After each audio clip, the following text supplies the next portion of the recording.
வணக்கம் நண்பர்களே, நாம் தற்போது பார்க்க இருப்பது மஞ்சள் மாநகர் என அழைக்கப்படும் ஈரோடு மாவட்டம் கருவேலாம்பாளையம் கிராமத்தில் ஒரு மாண்புமிகு மஞ்சள் விவசாயியை சந்திக்க உள்ளோம்.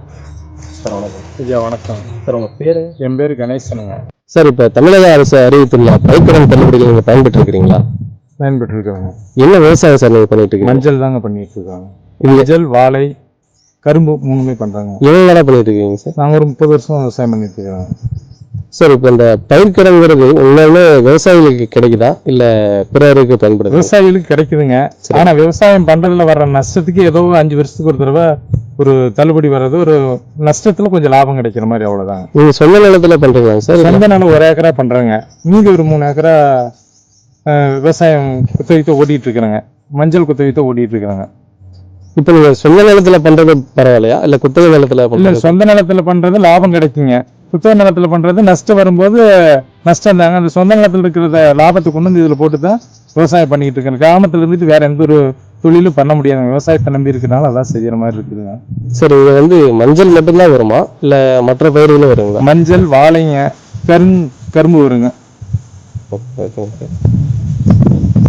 சரி, இப்ப இந்த மஞ்சள் எப்படி வருது, எப்ப பயிரிடுவீங்க, அதை எப்ப அறுவடை பண்ணுவீங்க? ஆடி மாசம் பயிரிடுவோங்க. அந்த வாய்க்கால்ல தண்ணி வர்றதை முன்ன பின்ன வச்சுங்க. 1 மாசம் 2 மாசம் முன்ன. இந்த பயிர் கண்டிப்பா 1 வருஷத்துக்கு பயிருங்க. ஆனா தண்ணி கால சூழ்நிலையினால 10 மாசத்துலயே நாங்க வெட்டிடுறோங்க. வெட்டும்போது 1 ஏக்கராவுக்கு 1.5 லட்சம் ரூபாய்க்கு பக்கமா செலவாகுங்க. இப்ப இதை நீங்க முழுக்க இயற்கை விவசாயத்துல பண்றீங்களா இல்ல ரசாயன உரங்களை பயன்படுத்தி நீங்க பண்ணிட்டு? குறைவான காடா இருந்து இயற்கை விவசாயம் பண்ணலாங்க. அதிகமாக காடுங்கும் போது உரம் போட்டு தான் செஞ்சாகணுங்க. உரம் போடலைன்னா ரொம்ப நஷ்டம் வருங்க. உரம் போட்டே லாபம் இல்லைங்க. ரசாயன உரம் தான் போட்டாகணுங்க. இது பாசனம் எல்லாம் எப்படிங்க சார்? பாசனம் நடைநீர் பாசனம் தாங்க. காளியின் கரையான் வாய்க்கால் வருதுங்க பாசனம். ஒரு 11 மாசத்துக்கு தண்ணி வருங்க. 1 மாசம் தண்ணி வராதுங்க. மழை இல்லைன்னா அந்த 2 மாசம் 3 மாசம் இழுத்துங்க. அதாவது மோட்டர் இன்ஜின் வச்சு தண்ணி கட்டி விவசாயம் பண்ணிட்டு இருக்கிறோமுங்க.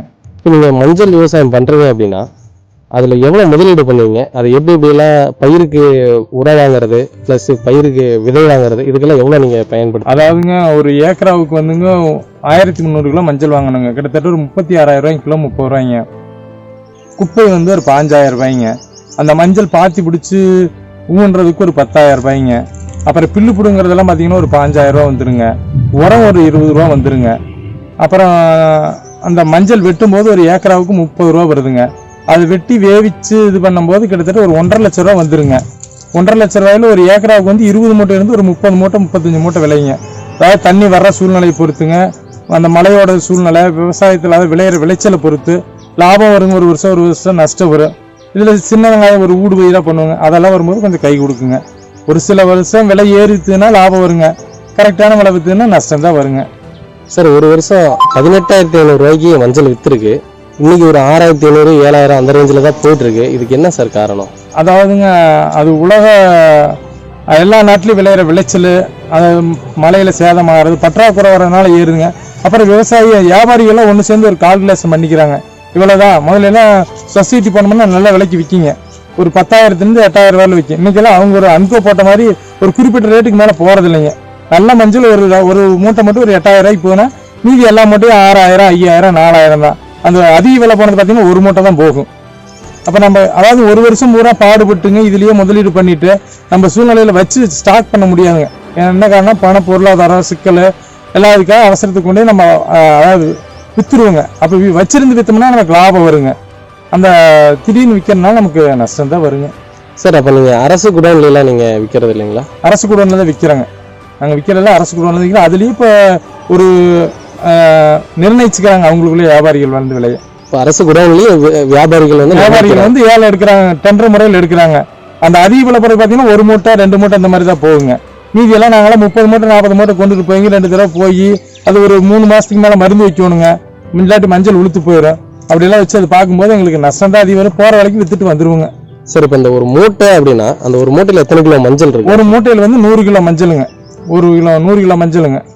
சரி, இப்போ இந்த புதிய வேளாண் சட்டத்தை பத்தி உங்களுக்கு தெரியுங்களா? அது அந்த அளவுக்கு நமக்கு ஒன்றும் அனுபவம் இல்லைங்க.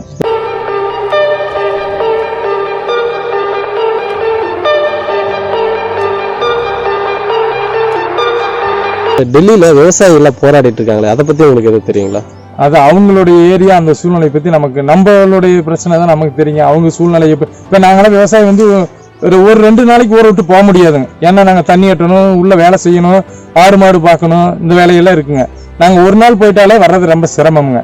நாங்களாம் அப்படியெல்லாம் அவ்வளோ தூரம் போய் பண்ணுற அளவுக்கு இல்லைங்க, எங்கள் சூழ்நிலையும் அமையாதுங்க. அந்த மாதிரி கிராமத்தை விட்டு போக முடியாதுங்க. நாங்கள் சார் நீங்கள் ஏதாவது விவசாய சங்கத்தில் உறுப்பினராக இருக்கீங்களா? முதல்ல விவசாய சங்கத்தில் ஆரம்பத்தில் ஒரு 15 வருஷத்துக்கு முன்னாடி சேர்த்துனாங்க. அப்புறம் எல்லாம் பிரச்சனையாக அந்த சங்கமெல்லாம் அப்படியெல்லாம் கலைச்சிட்டாங்க. விவசாய சங்கங்கள் நடத்தின ஏதாவது போராட்டத்தில் கலந்துக்கிறீங்களா? போராட்டத்தில் எல்லாம் ஒரு தடவை தண்ணி வரலன்னு சொல்லிட்டு போய் எல்லாம் நொய்யில் போய் எல்லாம் சாலை மறியல் பண்ணாங்க. அந்த ஒரு போராட்டத்துக்கு போனாங்க. அப்புறம் தண்ணி விட்டுட்டாங்க, அவ்வளோதாங்க. மற்றபடியெல்லாம் இது இல்லைங்க. ஆனால் இப்போ இங்கே விவசாய சங்கங்கள் செயல்பாட்டில் இங்கே இதெல்லாம் இருக்குதுங்க. அவங்கவுங்க அப்படியே அந்த அரசியல் ரீதியாக அவங்க மேலோட்டத்துக்கு அவங்க பார்த்துக்கிறாங்க. யார் வந்து அந்த மாதிரி எதுவும் செய்யறது இல்லைங்க. அவங்க பிரச்சனையே பெருசாக இருக்குதுங்க. அதில் விவசாயிகள் அதிகமாக இருக்காங்கன்னு நினைக்கிறீங்களா, இல்லை பெரும் முதலாளிகள் இருக்காங்க? பெரும் முதலாளிகள் தாங்க இருப்பாங்க. விவசாயிகள் வந்து அவங்க விவசாயத்தை விட்டுட்டு போக முடியாதுங்களே. ஒரு நாள் 2 நாள் போக முடியும், ஏதோ ஊர் இந்த மாதிரி நல்லது கெட்டதுக்கு போக முடியும். விவசாயத்தை விட்டுட்டு விவசாயம் பண்ணுறவங்க போக முடியாது, காடுகரை விட்டுட்டு போக முடியாது. இப்போ சமீபத்தில் கூட நம்ம காளிங்கராயன் வாய்க்காலில் சாயநீர் கழிவு நீர் கலக்குதுன்னு சொல்லிட்டு 13ஆம் தேதி கருமாண்டாம்பாளையத்தில் உண்ணாவிரத போராட்டம் அறிவிச்சிருக்காங்க. அதை பற்றி உங்களோட கருத்து? அது எங்கேயும் ஒரு போராட்டம் பண்ணுன்னா ஒரு வாரத்துக்கு வர்றதில்லைங்க. அப்புறம் திரும்ப பார்த்தீங்கன்னா ஒரு 2 நாள் கழிச்சு பார்த்தீங்கன்னா பச்சை கலர் கருப்பு கலர்ல தண்ணி வந்துகிட்டு தான் இருக்குதுங்க. அது ஒன்றும் செய்ய முடியாது. அந்த தண்ணி வர்றதுனால மஞ்சள்ல நோய் அதிகம் வருதுங்க. அந்த செம்பொரியான்னு பார்த்தீங்கன்னா அப்படியே மஞ்சள் கலர்ல அப்படியே இந்த இதெல்லாம் பார்த்தீங்கன்னா அதெல்லாம் சாய கழிவுல வர்ற நோய் தானுங்க. அது பரம்பரையாக வந்துகிட்டு தாங்க இருக்குது. அதுவும் நம்ம எதுவும் பண்ண முடியறது இல்லைங்க. நம்ம சிறு விவசாயி போய் என்ன பண்ண முடியுங்க? சார், இந்த பூச்சி தாக்குதல் வந்து இயல்பா நடக்குதா? இதுல ஏதாவது தலையீடு இருக்குமா? கார்பரேட் கம்பெனி அந்த மாதிரிலாம் இல்லைங்க. சூழ்நிலையில் பருவநிலை அந்த தண்ணி பாயற இது அதெல்லாம் அது மாதிரி தான் வரும் மொழியே. இதில் மற்றபடியெல்லாம் தலையீடு இல்லைங்க. சார், இப்போ தமிழக அரசு வழங்கிய இந்த பயிர்க்கடனால விவசாயிகளுக்கு உண்மையிலுமே பயன் இருக்கா? பயன் இருக்குங்க. அதாவது பயிர் லோன் வாங்கினவங்களுக்குலாம் கண்டிப்பாக பயன் இருக்குங்க. இப்போ பயிர் லோன் வாங்காமல் நிறைய பேர் இப்போ நான்லாம் ஒரு 3 ஏக்கரை குத்தகை கொடுத்தா எனக்குலாம் யூஸுங்க. காட்டுக்காரர் வந்து லோன் வாங்கிக்குவாங்க, தள்ளுபடியாக நாங்கள் குத்தகையும் கொடுத்துருவோங்க. எங்களுக்கு வந்து அது கிடையாது, காடு இருக்கிறவங்களுக்கு தான் அதுங்க. இன்னைக்கு பார்த்தீங்கன்னா நிறைய விவசாயிகள் வந்து காட்டை அடைச்சிட்டு குத்தகை வாங்கிட்டு இருக்கிறாங்க. எங்களாட்ட இருக்கிறவங்க நிறைய குத்தகைக்கு ஓட்டுறவங்க அதிகமாக இருக்கிறாங்க.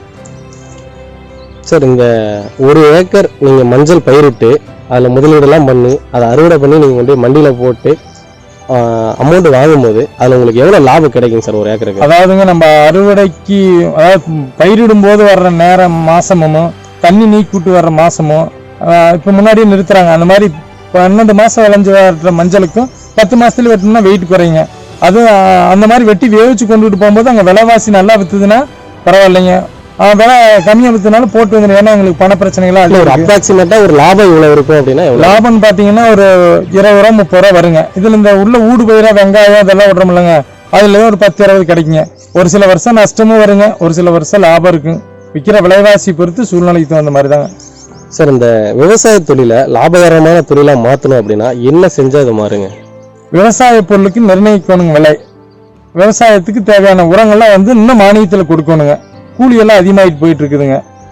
சார், அப்படி பார்த்தா 100 நாள் வேலை திட்டத்தில் கூட இப்போ பயனாளிகள் வந்து பயனடைகிறாங்களாங்க சார் விவசாயத்தில்? 100 நாள் வேலையெல்லாம் ரொம்ப சிரமங்க. அவங்க வந்து பொது இடத்துல வேலை செய்தால காட்டுக்குள்ள கொண்டாந்து விட்டா யாரும் வேலை செய்ய மாட்டேங்கிறாங்க. ஒருத்தர் 2 பேர் அந்த 100 பேர் வரும்போது ஒரு ஆள் வேலையை 100 பேர் செஞ்சுட்டு போயிடறாங்க. அப்படித்தாங்க விவசாயத்துக்கும் 100 நாள் வேலைக்கு சம்பந்தம் ஆகாதுங்க. நம்ம மாநிலத்தை பொறுத்தளவு கொண்டு வந்து விட்டு செஞ்சுருக்கிறேங்க. அவங்க ஒரு 4 ஆள் செய்கிற வேலை 20 ஆள் செஞ்சுட்டு போயிடறாங்க. சேதாரம் அதிகம் ஆகுதுங்க. இந்த தோவையா இருக்குன்னா பிடிச்சா இருக்கும்போது மேலால பிடிச்சி எடுத்துட்டு போயிடறாங்க. திரும்ப நம்ம மறுபடியும் அந்த ஒரு வேலை செய்யற மாதிரி இருக்கு. நம்ம சொல்றது அவங்களுக்கு கேட்க மாட்டேங்கிறாங்க.